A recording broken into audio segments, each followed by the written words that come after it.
कुदरत के नियमों को ना समझना, lack of understanding of nature laws. Franklin के संकेत समझने से पहले भी बिजली कई बार चमकी थी। न्यूटन के संकेत समझने से पहले भी सेब उनके सर पर कई बार गिरा था। कुदरत हमें हमेशा इशारे करती रहती है, यह हमें बार बार इशारा करती है और एकाएक हम उसका इशारा समझ जाते हैं। सफलता उसूलों का नाम है और ये उसूल कुदरत का है। बदलाव कुदरत का उसूल है। हम या तो आगे बढ़ रहे हैं या पीछे हट रहे हैं। हम या तो काम बना रहे हैं या काम बिगाड़ रहे हैं। अस्थायी की कोई गुंजाइश नहीं होती। अगर हम किसी बीज को पेड़ बनाने के लिए नहीं बोएंगे तो वह सड़ जाएगा।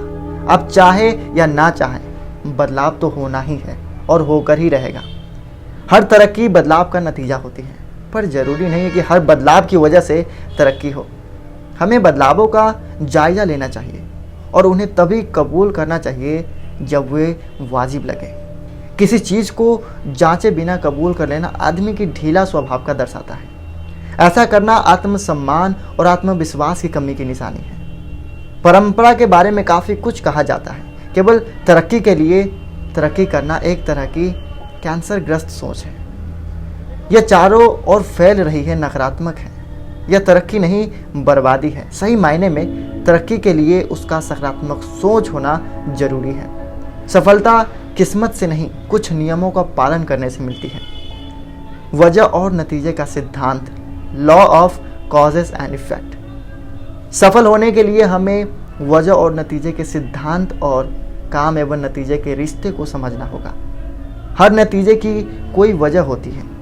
वजह और नतीजे का सिद्धांत बोने और काटने के सिद्धांत जैसा है। बोने और काटने का सिद्धांत यह है, हम में कुछ बोने की इच्छा होनी चाहिए। इच्छा शुरुआती बिंदु है। हम जैसा बोएंगे वैसा ही काटेंगे। अगर हम आलू बोएंगे तो आलू ही काटेंगे, टमाटर नहीं। काटने से पहले बोना पड़ेगा, पाने से पहले देना पड़ेगा। ईंधन डालने से पहले हम भट्टी से गर्मी देने की उम्मीद नहीं कर सकते। कुछ लोग हमेशा देने से पहले ही पाने की उम्मीद लगाए बैठे हैं। हम जब कोई बीज बोते हैं तो उससे कई गुना अधिक फसल काटते हैं। अगर हम सकारात्मक बीज बोएंगे तो हमारी सकारात्मकता की फसल कई गुना बढ़कर मिलेगी, और अगर हम नकारात्मक बीज बोएंगे तो हमको नकारात्मकता की फसल कई गुना बढ़कर मिलेगी। लोगों की प्रकृति के नियमों के विपरीत जाते देखना कोई असाधारण बात नहीं है। किसान जानता है कि बीज जिस दिन बोया जाता है उस दिन फसल नहीं काटा जा सकता। फसल तैयार होने में हमेशा वक्त लगता है। हम कम बोएंगे तो कम काटेंगे, हम ज़्यादा बोएंगे तो ज़्यादा काटेंगे। यह भौतिक विज्ञान के नियम जैसा ही है। हर क्रिया की बराबर और शक्ति की प्रतिक्रिया होती है। लोग अक्सर नतीजे बदलने की कोशिश करते हैं जबकि वजह बरकरार रहती है।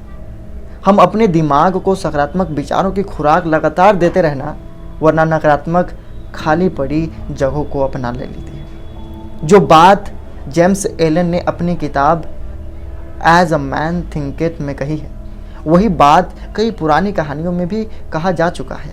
इंसान का दिमाग बगीचे की तरह होता है। हम अच्छे बीज बोएंगे तो बगीचा भी अच्छा होगा। अगर हम कुछ नहीं बोएंगे तो भी कुछ ना कुछ तो उगेगा ही, और वह जंगली घास फूस हो जाएगी। यह कुदरत का नियम है। हमारी जिंदगी का सच यही है। मैं तो एक कदम और आगे बढ़कर कहना चाहूँगा कि जंगली घास फूस अच्छी बीज बोने के बावजूद उगेंगे। इसीलिए निराई का काम हमेशा जारी रहना चाहिए। हम किसी गिलास में पानी डालकर तापमान 0 डिग्री से भी नीचे ला दें तो पानी जमकर बर्फ बन जाएगा। इसमें कोई अचरज की बात नहीं है। यह कुदरत का नियम है। हकीकत यह है कि ऐसा होना जरूरी है। हमारी विचार ही नतीजा को जन्म देने वाली वजह है। हमारे विचार वजह है। आप जैसा विचार बीज बोते हैं वैसा ही कर्म फलता है। कर्म का बीज बोने पर आदत वैसे ही फलता है। आदत का बीज बोने पर चरित्र वैसे ही फलता है। चरित्र का बीज बोने पर किस्मत वैसा ही फलता है। इस सब की शुरुआत एक विचार से होती है। आकर्षण का नियम, लॉज ऑफ अट्रैक्शन। हम उन चीज़ों की ओर आकर्षित नहीं होते जिन्हें हम चाहते हैं, बल्कि उन चीज़ों की ओर आकर्षित होते हैं जो हमारे जैसा ही होता है। यह पुरानी कहावत बिल्कुल सच है कि चोर चोर मौसेरे भाई होते हैं। नकारात्मक सोच वाले लोग खतरनाक होते हैं। वे नकारात्मक सोच वाले दूसरे लोगों को अपनी ओर आकर्षित करते हैं, नकारात्मकता ढंग से प्रतिक्रिया जाहिर करते हैं, बुरे से बुरे नतीजे की उम्मीद करते हैं और कभी मायूस नहीं होते।